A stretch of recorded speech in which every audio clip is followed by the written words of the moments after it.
All right, so the economy, as we have just outlined for you here, is still pretty abysmal. So which presidential candidate will be able to capitalize on the crummy economy? Would that really be good for any candidate? We're going to find out. And is America's infatuation with Herman Cain finished? Brit Hume and Karl Rove both say yes. The abortion blunder was kind of inexplicable. I mean, it doesn't walk it back when you say it ought to be the person's choice, but oh yeah, it's also illegal. I'm sorry, that doesn't help. So I suspect that Herman Cain may have peaked and may begin to decline. If you look at the polls, in fact, there's a hint that sometime between October 6th and October 10th, Cain peaked and has begun to slide slightly since then. So let's talk about this tonight. Christina Bellantoni, Associate Politics Editor for Roll Call, joins us. Christina, welcome. Good to talk to you tonight. Thanks for having me. So Brit Hume and Karl Rove, as we just outlined, and they're picking up some of the indications that are happening in the polls right now as well. Herman Cain definitely has hit a couple of bumps in the road, said a few things that have gotten a lot of attention, have frankly made people wonder whether or not he is ready for the job on Pennsylvania Avenue. How do you think he's holding up here?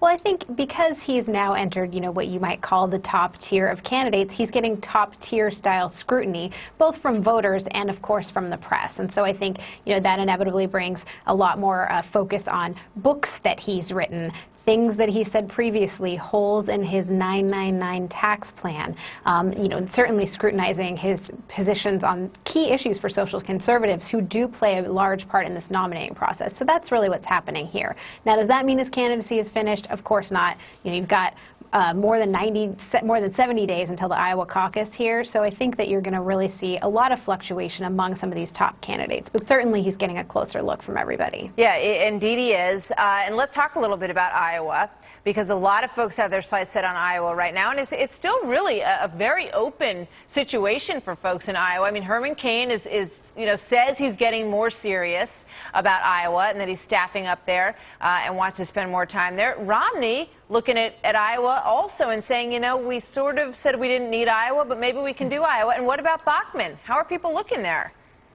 Yeah, you've mentioned sort of a lot of people that are focusing there, but don't forget Rick Santorum. He's essentially moved to Iowa, and he's visiting all of the counties there. And both Santorum and Bachmann are really focusing on that social conservative bloc, this faith and freedom event that happened over the weekend. That was good for both of them, and I think not so good for Herman Cain.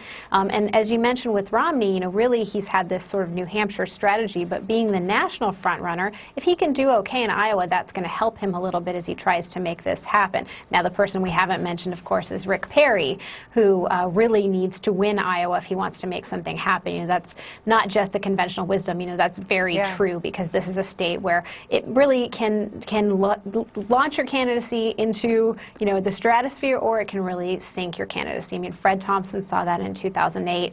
I think that a lot of candidates are really separated there. But another thing to point out about the Iowa caucuses is they are notoriously hard to poll, because voters really take their time to decide. They look at a lot of different factors, not just your ideology, but also your electability. And they also are thinking in terms of a first choice, a second choice, a third choice, and in some cases a fourth choice. So I think there's a lot of time before we know how it's going to shake out. Well, that's for sure. And 90 days until we get things underway in the voting and the caucuses in Iowa. Rick Perry's a very interesting, he's making some moves. He's added some people to his campaign that are opening a lot of eyes. Just a week or so ago, one of the political consultants was saying, look, Rick Perry needs to turn this from a Texas campaign into a national campaign. And the word on the street seems to be that by hiring the people he's hired, including Joe Albaugh, who was Giuliani's campaign manager, also was Bush's campaign manager back in 2000. We should also mention he was the FEMA director during Katrina. I'm not sure how well that bodes for how he does with this, storms that might be coming his way with the Rick Perry campaign. What do you think about the staff changes? Well, I think that it shows a lot that he's playing for keeps. One of the things that's important to note about Rick Perry is that he has a lot of money in the bank. That's not just going to be spent on negative advertising at the end, bashing Mitt Romney as he tries to sort of reclaim that frontrunner status for himself. I think it's also going to be spent on that staff, that are going to help him have a smart messaging. The people that you mentioned that he announced that he had brought on today, several of them had sort of worked on flat tax proposals. This is what he's, releasing in the next couple days here. He's going to have this economic plan he pushes in South Carolina, which, by the way, is a state we haven't mentioned yet. You know, also very important when it comes to social conservatives, but also very important when you're looking at the economy and what people are planning to do to turn this economy around, which really is the #1 focus in this election. You bet. It sure is. Christina, thank you so much for being with us tonight. Appreciate it. Thanks. Have a great night. You too.